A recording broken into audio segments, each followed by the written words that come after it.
대장동 위례 신도시 개발 비리를 수사하는 검찰이 헌정 사상 처음으로 현직 제1야당 대표인 이재명 민주당 대표에 대해 구속영장을 청구했습니다. 이 대표는 정적 제거 욕망에 법치주의가 무너져 내렸다며 강력 반발했고, 민주당은 오늘 오전 국회에서 대규모 규탄 집회를 열며 여론전에 집중합니다. 대장동 사업과 관련한 범죄 수익을 숨긴 혐의로 구속영장이 청구된 화천대유 대주주 김만배 씨가 오늘 다시 구속 갈림길에 섭니다. 지난해 11월 구속 만기로 석방돼 불구속 상태로 재판을 받아왔습니다. 튀르키예와 시리아를 강타한 지진으로 인한 사망자가 4만 2천 명을 넘어선 가운데 매몰된 지 248시간 만에 17살 소녀가 구조됐습니다. 대한민국 긴급구호대 이진 21명은 어젯밤 11시쯤 군 수송기를 타고 튀르키예로 출발했습니다. 오세훈 서울시장이 다음 달 입주할 새 공관 리모델링 공사에 5억 7천만 원이 책정됐습니다. 서울시는 기존 단가와 정부 지침에 따라 공사비를 산출했다며 적절한 금액이라고 설명했습니다. 유명 패스트푸드점 맥도날드가 판매한 음식에서 플라스틱 이물질이 나왔다는 신고가 접수됐습니다. 업계 1위 기업에서 이물질 사고가 반복돼 소비자들의 불안감이 커지고 있는데, 맥도날드 측은 제대로 된 설명이나 사과 없이 이물질 회수에만 급급하고 있다는 지적입니다. K리그 출신 축구선수가 중고거래 앱에 허위 매물을 올린 뒤 돈만 챙기는 방식으로 사기를 쳤다는 제보가 YTN에 들어왔습니다. 전국에서 비슷한 사기 피해 사례가 속출했고, 경찰은 조만간 군 검찰로 사건을 넘길 예정입니다. 시청자 여러분, 안녕하십니까? 2월 17일 금요일 굿모닝 YTN 2부 시작합니다. 대장동 위례 신도시 개발 비리를 수사하는 검찰이 이재명 더불어민주당 대표에 대해 구속영장을 청구했습니다. 4천억 원대 배임 혐의와 함께 성남FC 후원금과 관련한 100억 원대 뇌물 혐의 등이 적용됐습니다. 현직 제1야당 대표에 대해 구속영장이 청구된 건 헌정사상 처음입니다. 보도에 김혜린 기자입니다. 금명간 결론 내겠다고 예고한 지 이틀 만에 검찰이 이재명 더불어민주당 대표에 대해 구속영장을 청구했습니다. 150장이 넘는 영장 청구서엔 특정 경제범죄법상 배임과 특정 범죄 가중처벌법상 뇌물 등 죄명 5개가 적시됐습니다. 먼저 검찰은 대장동 개발 비리와 관련해 이 대표에게 4,895억 원대 배임 혐의를 적용했습니다. 당시 성남시장이었던 이 대표가 업무상 임무를 어기고 성남도시개발공사가 적정이익 6,725억 원에 훨씬 못 미치는 확정이익 1,830억 원만 배당받도록 해 그 차익만큼 손해를 보게 했단 겁니다. 정진상 전 전무조정실장, 유동규 전 본부장 등과 공모해 대장동, 위례 개발 사업과 관련한 직무상 비밀을 민간업자에게 알려준 혐의도 적용됐습니다. 검찰은 그 결과 민간업자들이 대장동 개발 사업으로 7,886억 원, 위례 신도시 사업으로 211억 원을 부당하게 챙겼다고 봤습니다.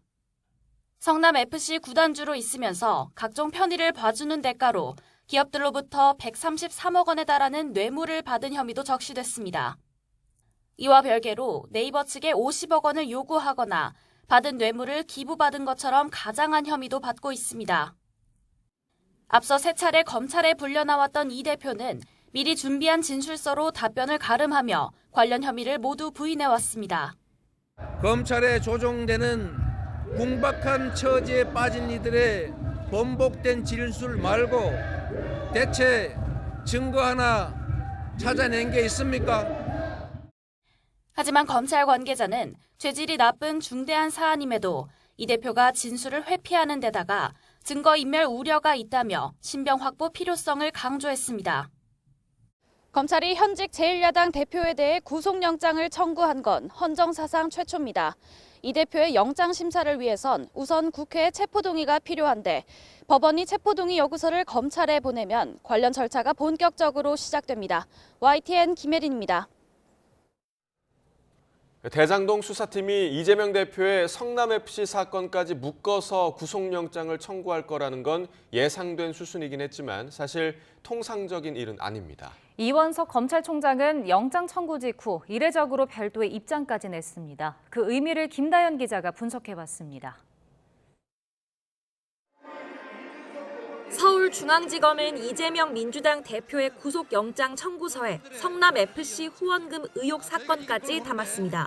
후원금 사건은 이 대표가 성남FC 구단주로 있으면서 네이버의 운영자금 50억 원을 요구하고 실제로도 네이버와 두산건설 등 4곳으로부터 건축 인허가 따위를 대가로 133억여 원을 유치했다는 게 핵심으로 수원지검 성남지청이 수사를 맡아왔습니다.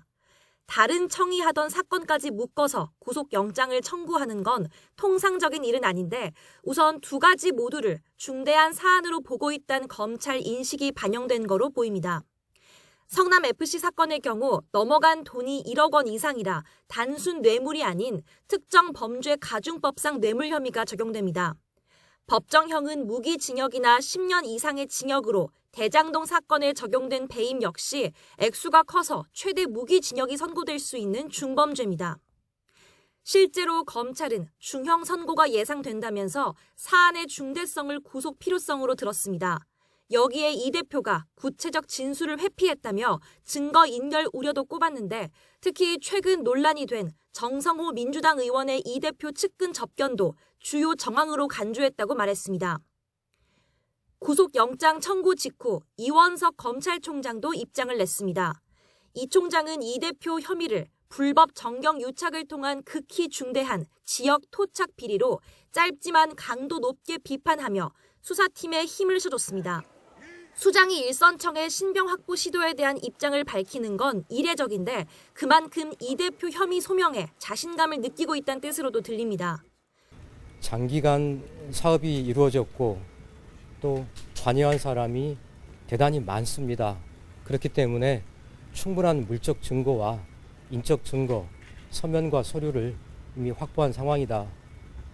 그렇지 않으면 저희가 말씀하신 대로 야당 대표에 대해서 구속영장을 청구할 수 없는 것입니다. 물론 사실상 체포 동의안 부결이 유력한 상황에서 검찰이 승부수를 던진 건 영장 청구만으로도 이 대표의 혐의가 중하다는 인식을 심어줄 수 있기 때문이란 분석도 나옵니다.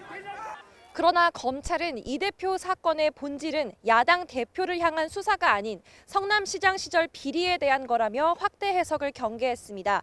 그러면서 가결 가능성 등은 고려하지 않고 그저 구속 수사 필요성만을 바탕으로 신병 확보를 시도했다고 강조했습니다. YTN 김다연입니다. 네, 검찰의 구속영장 청구에 더불어민주당 이재명 대표는 윤석열 검사 독재 정권이 검찰권 사유화를 선포한 날이라고 반발했습니다. 직접 들어보겠습니다. 윤석열 검사 독재 정권이 검찰권 사유화를 선포한 날입니다. 사사로운 정적 제거 욕망에 법치주의가 무너져 내린 날입니다.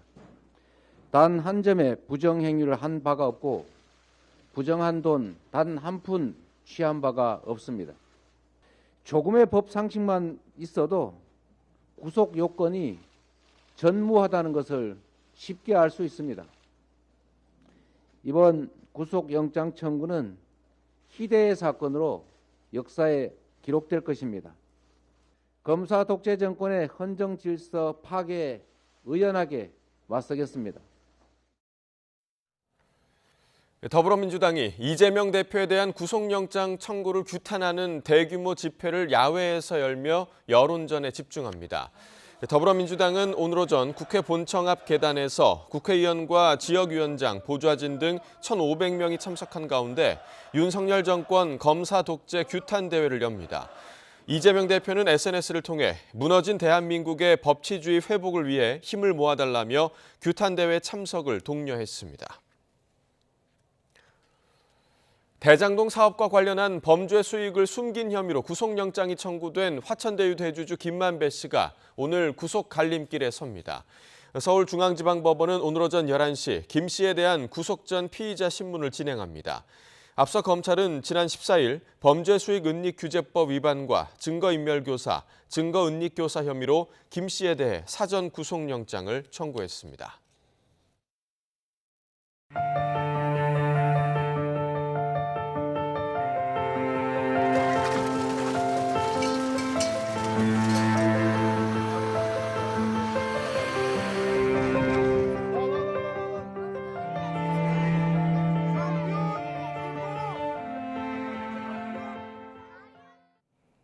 튀르키예와 시리아를 강타한 지진으로 인한 사망자가 4만 2천 명을 넘었습니다. 하루 전보다 770명 늘었지만 사망자 증가 추이는 크게 둔화했습니다. 튀르키예 당국은 16일까지 사망자를 3만 6,180여 명으로 집계했습니다. 시리아 정부와 반군 지역 희생자 5,800여 명을 합한 두 나라의 사망자는 4만 2천여 명입니다. 강진 사망자가 4만 2천 명을 넘은 가운데 17살 튀르키예 소녀가 매몰된 지 248시간 만에 구조됐습니다. 구조 소식이 뜸해지고 있지만 많은 이재민이 집을 떠나지 못하고 가족을 애타게 기다리고 있습니다. 보도에 김태현 기자입니다. 강진 피해가 컸던 남부 카흐라만 마라슈. 아파트 잔해 속에서 17살 소녀 알레이나가 구조됐습니다. 강진 발생 11일째, 248시간 만에 생환입니다. 보온용 금박 담요를 덮은 알레이나는 손에 링거를 꽂고 목에 보호대를 한 채 병원으로 후송됐습니다. 전날 지진 발생 229시간 만에 하타이주에서 13살 소년이 구조됐고 조금 앞서 같은 주에서 여성과 자녀 등 가족 3명이 살아서 돌아왔습니다. 기적 같은 구조 소식도 들려오지만 슬픔과 탄식의 목소리가 더 큽니다. 안타키아의 한 주민은 산산조각이 난 집 앞에서 손자들이 돌아오기만을 밤낮으로 기다립니다. Allah bilir, Rabbim can verirse canını bekliyor. Hani bilmiyoruz ne durumda. Ölü diyorlar ama bilmiyoruz yani. 이 도시의 빈곤층인 시리아 난민 공동체의 피해는 더욱 심각했습니다. 3명의 자녀와 형의 가족 모두를 잃은 이 난민은 시신만이라도 수습되기를 애타게 기다립니다. كان ممكن لو اجت فرق الانقاذ بكير ممكن حد كان يطلع من العائله ما احسنت انا اول شيء انا طلعوني من تحت الانقاض انا وزوجتي وامي. 더 이상 살 수 없게 된 무너진 집을 떠나지 못하는 이재민들의 사연이 안타까움을 더하고 있습니다. YTN 김태현입니다. 대한민국 긴급구호대 이진 21명이 어젯밤 11시쯤 군 수송기를 타고 튀르키예로 출발했습니다. 구호대 이진은 이규 외교부 개발협력국 심의관을 대상으로 외교부 2명과 보건의료팀 10명, 한국국제협력단 5명, 민간 긴급구호단체 4명으로 구성됐습니다. 이들은 최대 일주일 동안 튀르키예 아다나주에 머물면서 향후 의료 지원과 재건 사업 등과 관련해 튀르키예 정부와 협의를 진행할 예정입니다.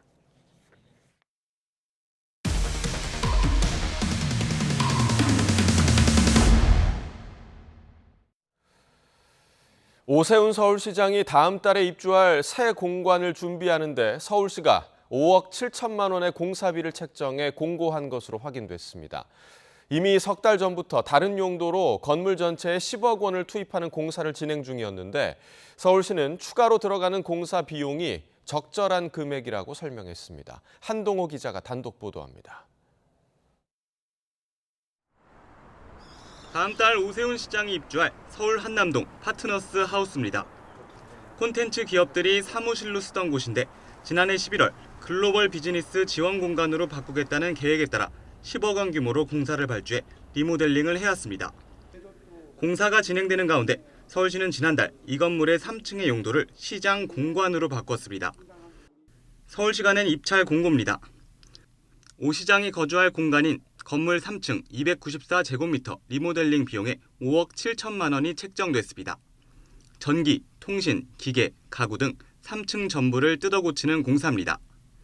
최저 낙찰가 기준 87%를 감안하면 최종 공사 비용은 5억 원가량으로 추산됩니다. 공사 기간은 착공일로부터 33일. 서울시는 기존 단가와 정부 지침에 따라 공사비를 산출했다고 설명했습니다. 인건비와 공사 자재 모두 표준 노임과 조달청 단가를 기준으로 적절하게 책정된 금액이라는 겁니다. 공사 인력에 대한 4대 보험 등 법정 인건비 지원이 거의 이루어지지 않는 민간 인테리어 공사와 단순 비교해서는 안 된다는 점도 강조했습니다. 서울시는 지난달 10일 시장의 긴급 상황 신속 대처와 집회로 인한 주민 피해를 명분으로 시청에서 가까운 이 건물을 새 공관으로 사용한다고 발표했습니다. 2009년 시장 공관으로 지었고 지금까지 4차례 용도가 변경됐는데 실제로 시장에 거주했던 적은 없습니다. 최초 건축비에 반복적인 리모델링 비용을 합치면 90억 원 정도가 투입되는 셈입니다. 지난해 글로벌 비즈니스 목적으로 건물 용도 변경을 추진했을 때는 시의회 감사에서 무리한 전환이라는 지적도 받았습니다. 시설 전환이 긴급하고 중요한 사안인지에 대해서는 면밀한 검토가 요구됩니다. 서울시는 지난해 11월부터 진행했던 글로벌 비즈니스 지원 공간 리모델링 비용은 중간에 공사가 중단됐기 때문에 일부 환급받을 수 있다며 다음 주쯤 확정된다고 밝혔습니다. YTN 한동우입니다.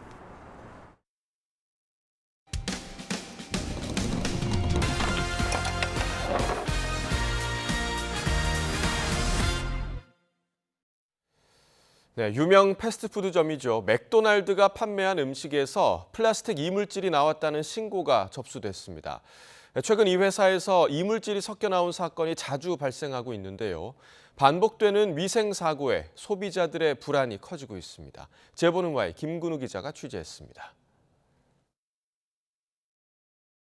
새 아이의 엄마 A씨는 지난 5일 대구의 한 맥도날드에서 산 음식을 먹다가 깜짝 놀랐습니다. 입 안에서 플라스틱으로 된 날카로운 이물질을 느낀 겁니다. 다치지 않아 다행이라는 안도감도 잠시. 자칫하면 같은 메뉴를 주문했던 어린 자녀들이 다칠 수도 있었다는 생각에 간담이 서늘해졌습니다. 애들하고 같은 메뉴를 먹고 있는데 진짜 큰일 날 뻔했죠. 뭐 이가 빠지거나 다칠 뻔했죠. 모기에 걸리거나. 맥도날드 측에 신고했지만 돌아온 건 환불해주겠다는 답변뿐. 도대체 어쩌다가 이런 이물질이 나온 건지 설명을 요구했지만 확인하는데 2달이 넘게 걸린다는 황당한 대답이 돌아왔습니다. 그러면서 이물질을 가져가게 해달라는 말만 반복한다며 분통을 터뜨렸습니다. 다시 이런 일이 없었으면 좋겠어요. 그래도 이건 애들도 먹는데. 심장 사과랑 이게 어디서 나왔는지 좀 확인해 주시면 좋겠어요. 맥도날드 측은 발견된 이물질을 회수해 조사해봐야 한다는 입장입니다. 매장은 물론 재료 제조사에서도 섞여 들어가기 어려운 물질로 보인다는 겁니다. A씨가 이물질을 주지 않아 사진으로만 살펴본 상태여서 회수한 뒤 정확히 조사하겠다고 밝혔습니다. 맥도날드는 지난해 음식에서 민달팽이와 세막대가 나오는 등 여러 차례 위생 문제로 홍역을 치렀습니다. 패스트푸드 업계 1위 기업에서 이물질 사고가 반복되면서 소비자들의 불안감이 커지고 있습니다. YTN 김근우입니다. K리그 출신 축구 선수가 중고거래 앱에 허위 매물을 올린 뒤 돈만 챙기는 방식으로 사기를 쳤다는 제보가 YTN에 들어왔습니다. 그런데 취재를 해보니 이 선수에게 돈을 건넸다가 돌려받지 못했다는 사람이 한두 명이 아니었습니다. 제보는 Y 김철희 기자가 보도합니다. A씨는 지난 3일 중고거래 앱에서 최신형 스마트폰을 판매한다는 글을 읽고 게시자와 대화를 시작했습니다. 판매자 B씨는 자신을 인터넷에 검색하면 나오는 축구 선수라고 소개하더니 부상을 당해 어쩔 수 없이 휴대전화를 싸게 파는 거라고 주장했습니다. 실제 B씨는 지난해 K리그 수도권팀에서 활약했던 축구 선수가 맞았습니다. B씨가 직접 인터넷 인증서를 제시하고 영상통화로 얼굴까지 보여주며 피해자를 안심시켰습니다. 자기가 네이버에도 나오는 공인이고 지금 축구 선수다 이런 식으로 말을 해가지고 본인 인증이랑 화상 통화도 해가지고 그렇게 65만 원을 보내고 난 뒤 B씨 아이디는 갑자기 이용 정지 상태로 바뀌었습니다. 놀란 피해자가 연락해 따졌더니 B씨는 그제야 물건을 줄 수 없으니 돈을 돌려주겠다고 둘러댔습니다. B씨가 현재 군복무 중이라는 사실을 안 건 그보다 더 나중이었습니다. 하지만 거짓말이 들통난 이후로도 B씨는 이런저런 핑계만 댈 뿐 돈을 갚지 않고 있습니다. 이체 한도가 걸려 있어서 돈을 보낼 수가 없다라고 했고요. 그다음에 월급날에 지급하겠다 했는데 월급날에도 뭐 다른 일로 돈이 없다고. 참다 못한 피해자는 지난 7일 경찰서에 고소장을 접수했습니다. 경찰은 B 씨의 신분 등을 확인한 뒤 사건을 군 검찰로 보낼 예정입니다. B 씨에게 중고거래 사기를 당했다고 주장하는 피해자는 A 씨 한 명이 아닙니다. 비슷한 시기에 B 씨가 여러 중고거래 앱에서 물건을 판다며 접근해 돈만 받고 물건은 보내지 않는 수법으로 사기를 당했다는 피해자들이 속출한 겁니다. 자신이 프로축구 선수 출신의 공인이라는 점을 악용해 상대를 안심시키는 수법 역시 반복됐습니다. 취재가 시작된 뒤에는 B 씨가 이전에도 돈을 빌리고 갚지 않았다거나 SNS로 팬들에게 쪽지를 보내 돈을 요구했다는 제보까지 들어왔습니다. 현재 피해액은 100만 원 정도로 추산되지만 10명 정도에게 1,500만 원을 빚지고 있다는 말을 했다는 피해자 증언도 나온 만큼 숨은 피해자가 더 있을 가능성이 큽니다. 이에 대해 취재진은 B 씨에게 직접 해명을 요청했지만 B 씨는 자신에 대한 취재에 동의하지 않으며 현재 수사가 진행 중이라는 짤막한 답변만 남겼습니다. YTN 김철입니다. LG U+가 최근 발생한 29만 명의 개인정보 유출과 인터넷 서비스 장애 사태에 대해 머리 숙여 사과했습니다. 정보 보호에 연간 1,000억 원을 투자하겠다며 중국 화웨이 장비는 이번 사태와 무관하지만 별도의 점검을 이행하고 있다고 밝혔습니다. 이승윤 기자가 보도합니다. LG U+ 황현식 대표가 29만 명에 달하는 개인정보 유출과 인터넷 서비스 장애 사태 발생 한 달여 만에 대국민 사과를 했습니다. 혼란을 겪으신 소상공인 여러분, 그동안 깊은 사랑과 믿음을 보내주신 국민 여러분, 이 자리를 빌어 머리 숙여 진심으로 사과드립니다.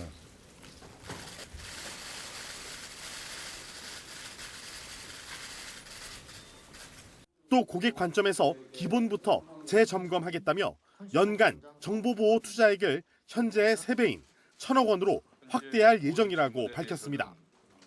이어 피해 지원 협의체를 구성해 고객 유형별 종합 피해 지원안을 마련하고 피해 신고센터도 운영한다는 방침입니다.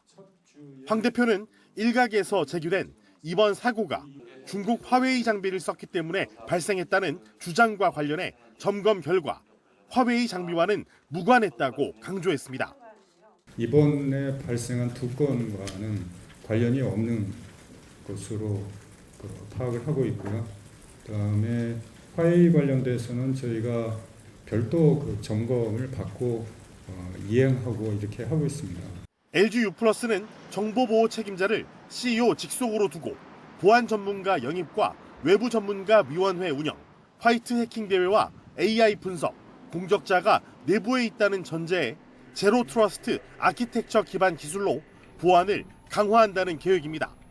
이어 최첨단 양자 컴퓨터 해킹에서 안전한 양자 내성 암호 기술을 개발하고 보안 전문 기업에 대한 투자와 인수를 추진하며 인력도 양성하기로 했습니다.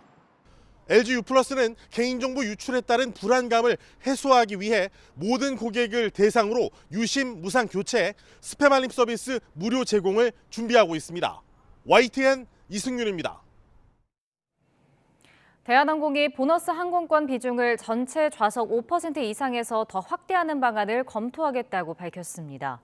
원희룡 국토교통부 장관이 역대급 실적을 내고도 고객은 뒷전인 것 같다면서 대한항공 마일리지 개편안을 비판한 지 하루 만입니다. 원 장관은 그제 페이스북에 국민에게 항공사 마일리지는 적립은 어렵고 쓸 곳은 없는 소위 빛 좋은 개살구라고 썼습니다. 검찰이 이른바 TV조선 재승인 의혹과 관련해 한상혁 방송통신위원장을 입건한 가운데 당시 재승인 심사위원장을 맡았던 윤모 교수가 구속 갈림길에 섭니다. 서울 북부지방법원은 오늘 오전 10시 반부터 윤 교수의 구속 전 피의자 신문을 진행합니다. 지난 2020년 종합편성채널 재승인 심사위원장이었던 윤 교수는 당시 TV조선 재승인 과정에서 특정 항목의 점수를 고의로 낮게 준 혐의를 받고 있습니다. 민주노총 공공운수노조가 공공요금의 부담이 늘어난 이유는 정부와 국회의 책임 회피 때문이라며 강도 높게 비판했습니다.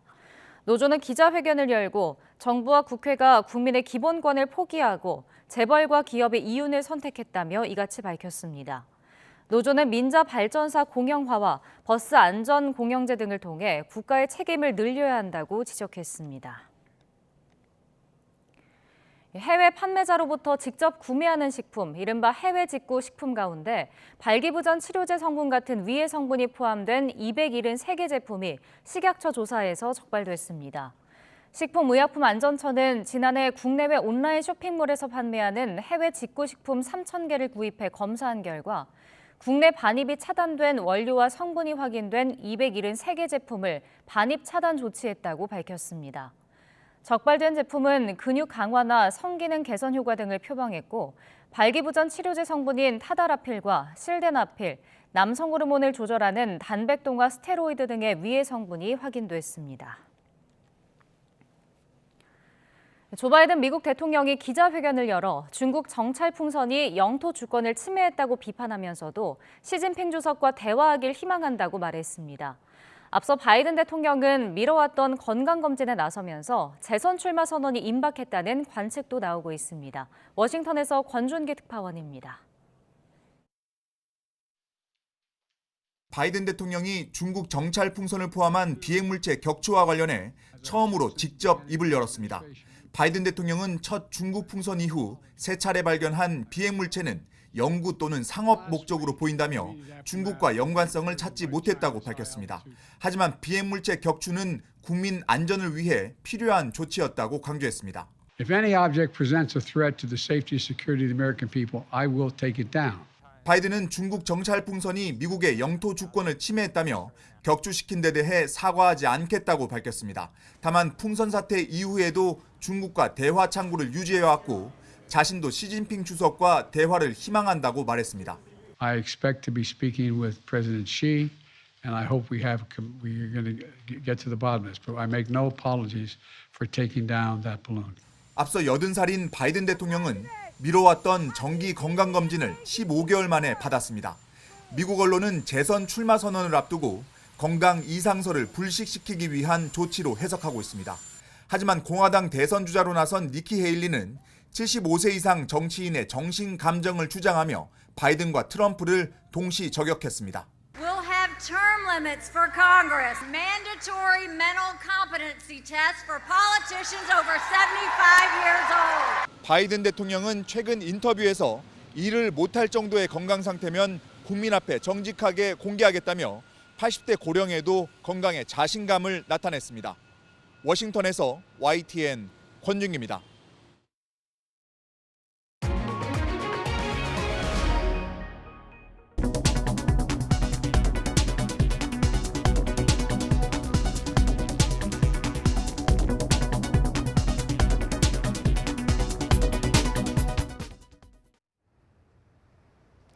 금요일 출근길 아침 공기가 다시 차가워졌습니다. 현재 서울 기온은 영하 1.3도로 어제 아침보다 3도가량 낮아 공기가 무척 쌀쌀한데요. 하지만 낮에는 서울 기온이 8도까지 오르면서 어제보다 그리고 예년보다 3에서 4도가량 높아 온화하겠습니다. 기온이 크게 오르는 만큼 일교차가 10도 안팎으로 크게 나니까요. 체온 조절에 각별히 신경 써주시기 바랍니다. 오늘 낮 동안 하늘에는 구름만 다소 지나겠습니다. 하지만 점차 중국발 스모그가 유입되면서 서울 등 수도권과 충청 지역의 대기질이 탁해지겠고요. 밤 사이에는 강원 영서와 경북 지역의 먼지 농도도 짙어지겠습니다. 오늘 아침 기온은 어제보다 1에서 5도가량 낮습니다. 현재 서울은 영하 1.3도, 대전 영하 1.6도 보이고 있고요. 낮 기온은 서울 8도, 광주와 대구 12도로 어제보다 1에서 4도가량 높아 온화하겠습니다. 주말 동안에도 추위 걱정 없겠지만 전국 곳곳에 비나 눈 소식이 있습니다. 오늘 낮에 제주도를 시작으로 밤사이 남해안 지역에 비가 내리겠고요. 내일 늦은 오후에는 비가 전국으로 확대해서 모레 오전까지 이어지겠습니다. 내일까지 남부지방에 최고 30mm의 비가 내리며 건조함이 다소 해소되겠고 중부지방에는 5mm의 상대적으로 적은 비가 내리겠습니다. 하지만 기온이 낮은 강원 산간에는 최고 3cm의 눈이 더 내리겠습니다. 오늘 아침까지 전남과 경남 지역에는 안개가 끼는 곳이 있겠습니다. 또한 최근에 많은 눈이 내린 동해안 지역에는 도로가 미끄러운 곳이 많으니까요. 교통안전에 각별히 신경 써주시기 바랍니다. 지금까지 YTN 홍나실입니다.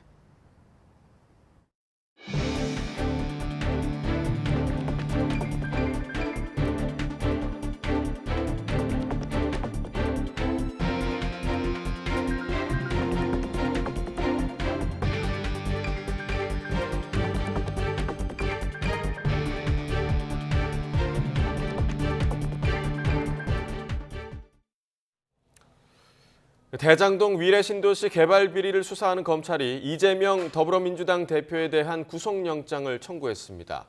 서울중앙지검 반부패 수사 1부와 3부는 이 대표를 배임과 이해충돌방지법 위반, 옛부패방지법 위반, 특가법상 뇌물, 범죄수익은닉규제법 위반 혐의 등으로 사전 구속영장을 청구했습니다.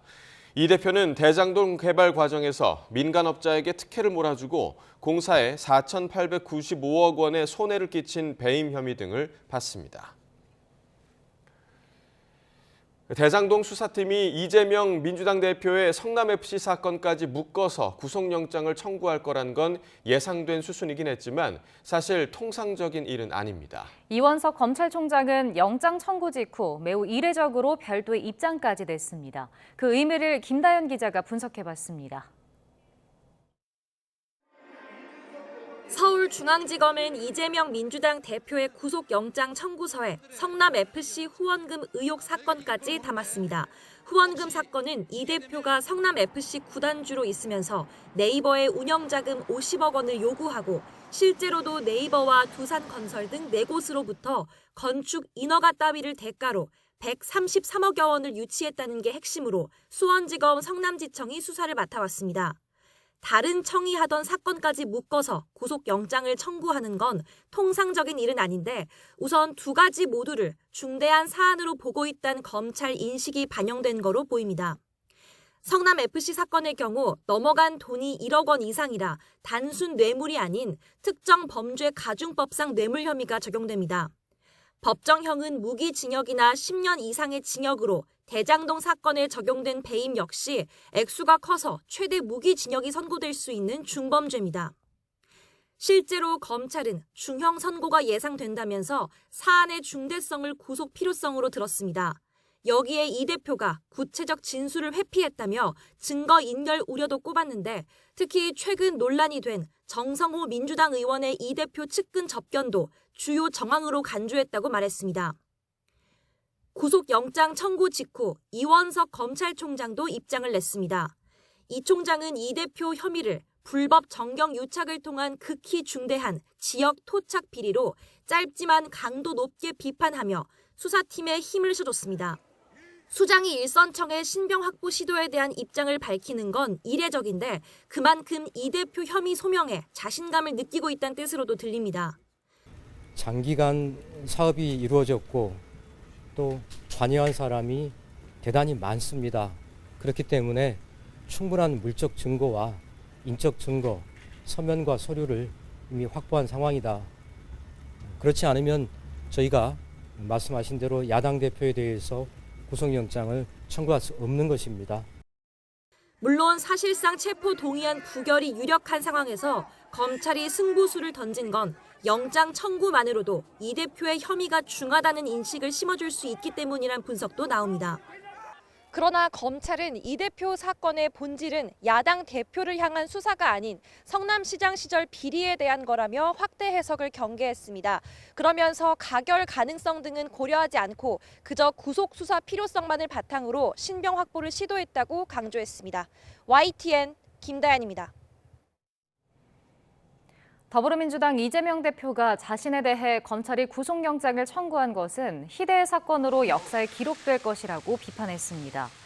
이 대표는 긴급 최고위원회의를 열고 오늘은 윤석열 검사 독재 정권이 검찰권 사유화를 선포한 날이자 사사로운 정적 제거 욕망에 법치주의가 무너져 내린 날이라며 이같이 말했습니다. 그러면서 사상 최대 규모 수사에 100번도 넘는 압수수색 그리고 수백 명의 관련자 조사를 다 마쳤는데 인멸할 증거가 남아있기는 하겠느냐며 구속 여건은 전무하다고 주장했습니다. 네, 어제 열린 국민의힘 전당대회 호남권 합동연설회에서 양강 주자인 김기현, 안철수 후보가 서로를 겨냥해 날선 공격을 펼쳤습니다. 안철수 후보는 김 후보의 울산 KTX 역세권 시세 차익 의혹을 끄집어 김기현 후보를 저격했고 김 후보는 안 후보를 향해 민주당 DNA를 갖고 있는 분이라고 반격했습니다. 직접 들어보겠습니다. 울산 KTX 역세권 시세 차익 질문에 제대로 답하지 못했습니다. 95% 할인에 팔겠다는 능글맞은 말로 그 이상 엄청난 시세 차익이 났다는 걸 오히려 인정했습니다. 만약 김기현 후보가 당대표가 되면 내년 총선에서 민주당의 대장동 비리 심판할 수 없습니다. 오히려 공격을 받고 총선 필패의 길을 걷게 될 것입니다. 아직도 민주당 DNA를 그대로 가지고 있는 분이 많이 있는 모양입니다. 우리 당에. 저 김기현을 잡으려고 문재인이 청와대 경찰청 출동시켜서 1년 반 뒤졌습니다. 영장 신청은 서로 나올 뻔했고요.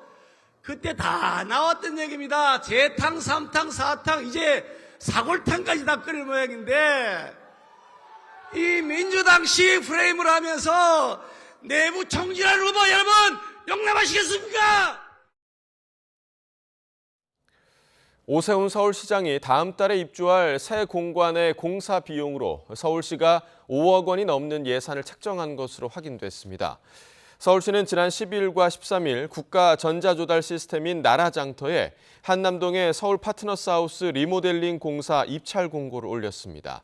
오 시장이 거주할 공간인 건물 3층 294제곱미터 리모델링 비용에 5억 7천만 원이 책정됐습니다.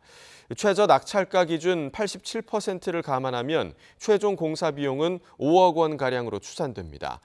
이에 서울시는 기존 단가와 정부 지침에 따라 공사비를 산출했다고 설명했습니다. 2009년에 완공된 서울 한남동 파트너스 하우스에는 최초 건축비에 반복적인 리모델링 비용을 포함해 총 비용 90억 원 정도가 투입되는 것으로 추산됩니다. 경찰이 시민언론 더 탐사 강진구 대표에 대해 또다시 구속영장을 신청했습니다. 이른바 청담동 술자리 의혹으로 한동훈 법무부 장관 명예를 훼손하고 스토킹한 혐의입니다. 송재인 기자의 보도입니다. 지난해 말 한동훈 법무부 장관 자택을 무단으로 침입한 혐의로 구속 갈림길에 섰던 시민언론 더 탐사 강진구 대표. 구속 전 피의자 신문에 앞서 한 장관 집을 찾아간 건 모두 취재 활동의 일환이었다고 강조했습니다. 우리가 청담 게이트를 취재하고 그리고 고위공직자의 차량을 추적한 것을 스토킹 범죄자로 신고한 그걸 통해서 이제 압수수색까지 이루어진 이런 사태에 대해서 법무부 장관은 어떻게 생각하는지를 한번 물어보려고 했었던. 당시 법원은 구속 필요성이 충분히 소명되지 않았다며 영장을 기각했고 강 대표는 불구속 수사를 받아왔는데 2달여 만에 다시 구속 위기에 놓였습니다. 경찰이 이번엔 강 대표가 한 장관의 자택에 간 이유로 든 청담동 술자리 의혹, 또 한 장관을 추적한 것과 관련해 구속영장을 신청한 겁니다. 앞서 강 대표는 한 장관이 윤석열 대통령, 대형 법무법인 변호사들과 함께 서울 청담동에서 심야 술자리를 가졌다는 의혹을 유튜브 채널을 통해 제기해 명예훼손 혐의로 고발됐습니다. 또 퇴근하는 한 장관을 차로 따라붙었다가 스토킹 혐의로도 고소됐습니다. 경찰은 청담동 술자리 의혹은 허위사실일 가능성에 무게를 두고 있습니다. 제보 녹취록에 등장하는 첼리스트 A씨가 거짓말을 했던 거라며 입장을 바꿨기 때문입니다. 이에 따라 경찰은 강 대표의 혐의가 인정되고 증거를 없앨 우려도 크다고 판단해 다시 영장을 신청한 거로 알려졌습니다. 이런 가운데 더 탐사 측은 첼리스트 A씨가 회유나 압박을 당해 말을 바꾼 거로 보고 있다며 경찰이 또다시 구속 수사를 시도하는 건 청담동 술자리 추가 취재를 막기 위해서라고 반발했습니다. YTN 송재인입니다.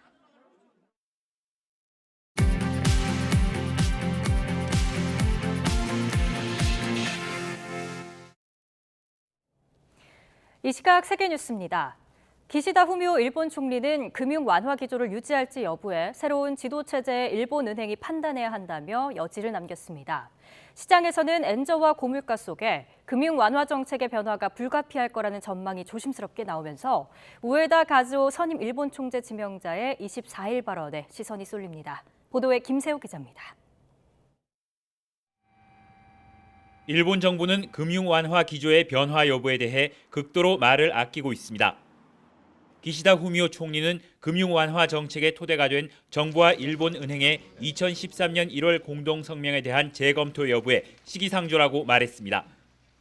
그러면서도 금융 완화를 골자로 하는 아베노믹스를 계승할지를 묻자 다음과 같이 말했습니다. このマーケットの状況等もしっかりとこの判断しながら対話を重ねながら日銀として適切なこの手法を判断していく。 금융 완화 정책의 기조를 유지하겠다면서도 상황에 따라 변화의 여지를 남겨놓은 것으로 해석됩니다. 이제 시선은 24일 국회에 출석할 우에다 가주오 신임 일본 은행 총재 지명자에 쏠려 있습니다. 우에다 지명자는 지명 보도가 나온 직후 지금의 금융 완화 정책 유지가 필요하다고 밝혔지만 現在の日本銀行の政策は適切であるというふうに考えています。 며칠 뒤 취재진을 만난 자리에서는 구체적인 언급을 피했습니다. 国会できちんといろんな質問にお答えしますんで、そこでいろんな方のご質問にほぼ対応できると思いますけども。 시장에서는 일본 은행이 총재 교체를 계기로 10년 가까이 이어진 금융 완화의 출구를 찾을 것으로 내다보고 있다고 일본 언론들은 전했습니다. 변화의 압박을 받고 있는 금융 완화 기조가 신임 일본 은행 총재하에 어떤 방향으로 흘러갈지를 놓고 일본 경제계가 촉각을 곤두세우고 있습니다. 도쿄에서 YTN 김세호입니다. 미국 텍사스주의 한 쇼핑몰에서 총격 사건이 벌어져 1명이 숨지고 3명이 다쳤다고 AP통신 등이 15일 보도했습니다. 보도에 따르면 이날 오후 5시쯤 텍사스 남부의 멕시코 접경 도시 엘페소에 위치한 시엘로 비스타몰 내 푸드코트에서 총격 사건이 벌어졌는데요. 1명이 숨지고 3명이 다쳤는데 피해자는 모두 남성인 거로 파악됐습니다. 부상자 3명은 즉시 병원으로 후송됐지만 2명이 중태 상태입니다. 엘페소 경찰은 현장에서 남성 용의자 1명을 체포하고 범행에 사용된 총기를 확보했으며 얼마 뒤 2번째 남성 용의자까지 붙잡았습니다. 범행 동기는 아직 확인되지 않았습니다.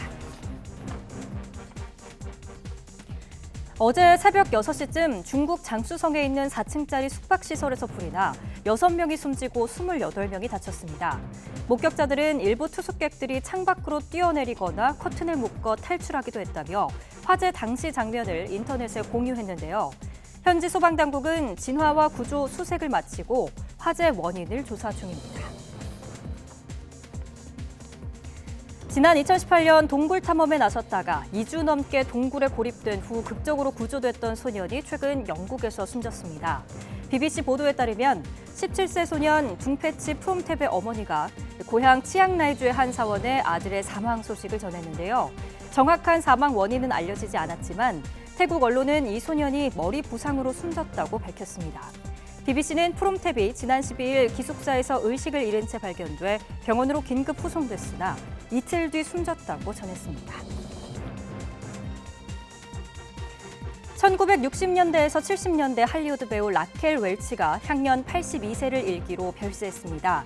CNN 등에 따르면 웰치는 짧은 투병 끝에 현지 시간 15일 오전 자택에서 숨을 거뒀으며 정확한 사인은 알려지지 않았습니다. 배우 겸 가수였던 웰치는 시카고 태생으로 1964년 할리우드에 데뷔해 바디캡슐, 공룡 100만 년으로 유명세를 탔고 삼총사, 금발이 너무해 등 수많은 영화와 TV 드라마에 출연하며 인기를 누렸습니다. 미국 전기자동차 업체 테슬라가 운전자 보조 기능인 완전 자율주행 FSD 결함으로 전기차 36만 2,758대를 리콜하기로 했습니다. 미국 도로교통안전국은 현지 시각 16일 FSD 소프트웨어 결함으로 리콜 결정을 내렸다면서 테슬라 전기차가 불법적 또는 예측할 수 없는 방식으로 속도 제한을 초과하거나 교차로를 통과해 충돌 위험을 키운다고 밝혔는데요. 도로교통안전국은 FSD를 실행하는 동안 운전자가 교통법규를 위반할 수 있다며 회전 전용 차선에선 직진 주행을 위한 차선 변경, 제한 속도 변화에 대한 부적절한 대응 등을 문제 사례로 꼽았습니다. 지금까지 이 시각 세계 뉴스였습니다.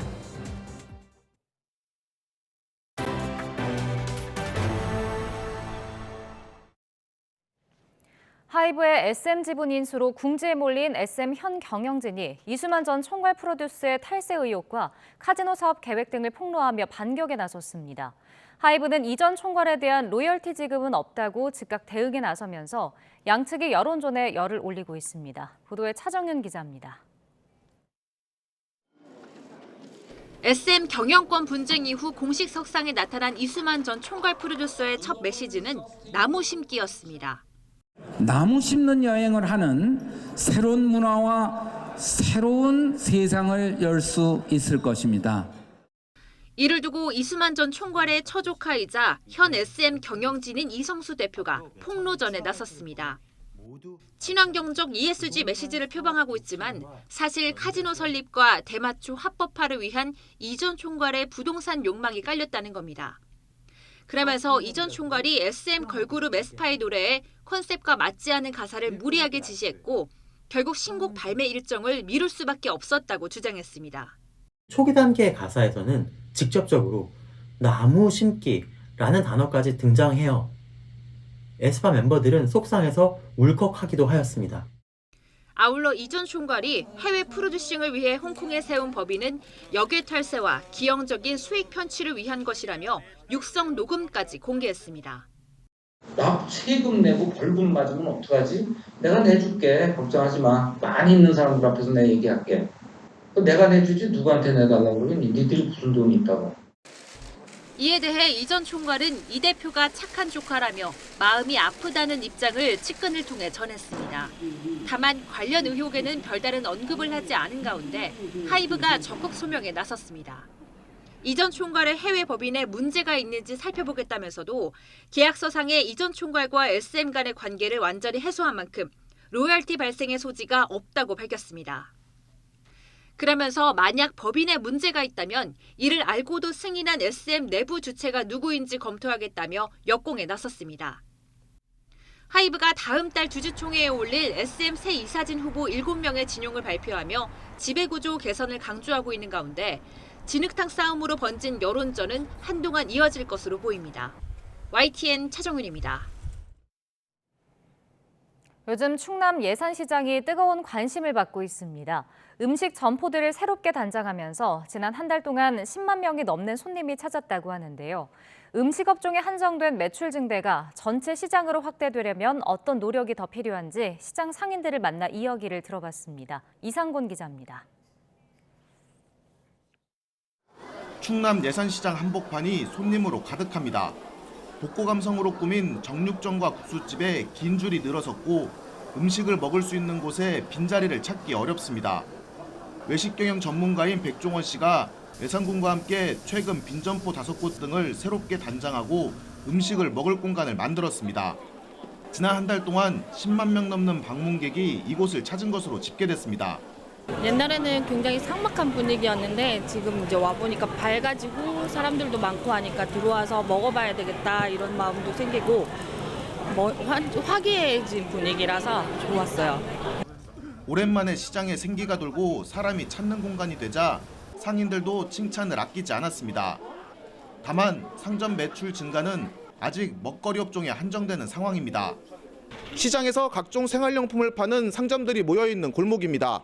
먹거리 골목과 달리 사람들이 상점들을 그냥 지나치는 모습을 볼 수 있습니다.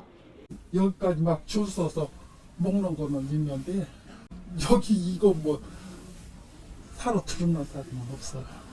특히 음식 점포를 찾은 손님들 차로 주차장이 자주 포화 상태가 되자 일반 상품을 파는 가게 손님들은 차를 못 대는 상황도 생겨나고 있습니다. 차들집 이렇게 왔다가 그냥 지나가니까 그 손님들을 놓치는 거지. 차들이 말하기 너무 불편해. 이제 드시는 데는 잘 드시고 이제 안 되는 데는 안 되고. 예상했던 것보다 많은 사람이 몰리다 보니 안전관리나 화장실 같은 시설물 관리도 개선이 필요하다는 목소리가 나왔습니다. 예산군은 현장에서 제기된 민원을 해소하고 점포도 확충하기 위해 곧 대대적인 환경 개선 사업을 추진할 계획이라고 밝혔습니다. 화장실이라든가 지금 바다 위에 천장, 주변의 안전진단 여러 가지 점검을 해서 한 달 정도의 시간을 갖고 정비 시간을 갖고 나서 제2의 또 점포 확장을 통해서 예산시장이 초기 성공을 발판 삼아 장기적으로 전통시장 전체를 활성화하는 결과물을 만들어낼지 주목됩니다. YTN 이상곤입니다. 어제 새벽 5시 10분쯤 서울 염창동에 있는 타이어 판매점에서 불이 나 1시간 40여 분 만에 꺼졌습니다. 이 불로 인명피해는 없었지만 부대 설비가 불에 타고 인근 빌라로 불이 옮겨붙어 30여 명이 스스로 대피하고 이재민 9명이 발생했습니다. 소방당국은 정확한 화재 원인을 조사하고 있습니다. 수출용 담배를 국내 밀반입한 조직이 해경과 세관에 적발됐습니다. 부산지검 공공국제범죄수사부는 수출용 담배 13만 2천여 보루를 밀반입한 혐의로 밀수 조직 총책 60대 A씨 등 2명을 구속 기소하고 밀수 선박의 선주 등 5명을 불구속 기소했다고 밝혔습니다. 이들이 밀반입한 담배는 시가 51억 원어치에 달한다고 검찰은 설명했습니다. 오늘 아침은 공기가 다소 차갑지만 낮부터는 예년보다 온화한 날씨가 예상됩니다. 현재 서울 기온은 영하 1.3도로 어제 아침보다 3도가량 낮은데요. 낮에는 8도까지 오르면서 어제보다 그리고 예년보다 3에서 4도가량 높겠습니다. 오늘 낮 동안 내륙 하늘에는 구름만 다소 지나겠습니다. 하지만 아침까지 전남과 경남을 중심으로 안개가 끼는 곳이 있겠고요. 동해안 지역은 빙판길과 도로 살얼음에 각별히 주의해 주시기 바랍니다. 낮부터는 다시 중국발 스모그가 유입되면서 서울 등 수도권과 충청 지역의 대기질이 탁해지겠습니다. 밤 사이에는 영서와 경북 지역의 먼지 농도도 짙어지겠고요. 주말까지 계속 공기가 탁할 것으로 보입니다. 이들 지역에 계신 분들은 호흡기 관리도 잘 해주시기 바랍니다. 현재 기온 살펴보면 서울은 영하 1.3도, 대전은 영하 1.6도, 대구 영하 0.4도로 어제보다 1에서 5도가량 낮습니다. 낮 기온은 서울 8도, 광주와 대구는 12도로 어제보다 1에서 4도가량 높겠습니다. 주말 동안에도 날은 온화하겠지만 전국 곳곳에 비나 눈이 내리겠습니다. 오늘 낮에 제주도를 시작으로 밤사이 남해안 지역에 비가 내리겠고요. 내일 늦은 오후부터 전국으로 비가 확대해서 절기 우수인 모레 오전까지 이어질 것으로 보입니다. 우선 내일까지 남부지방의 최고 30mm, 그 밖의 지역에는 5mm 안팎의 비가 예상되고요. 기온이 낮은 강원 산간에는 최고 3cm의 눈이 또 내리겠습니다. 날씨였습니다. 굿모닝 YTN 2부 마칩니다. 잠시 후 6시 50분 3부에서 뵙겠습니다.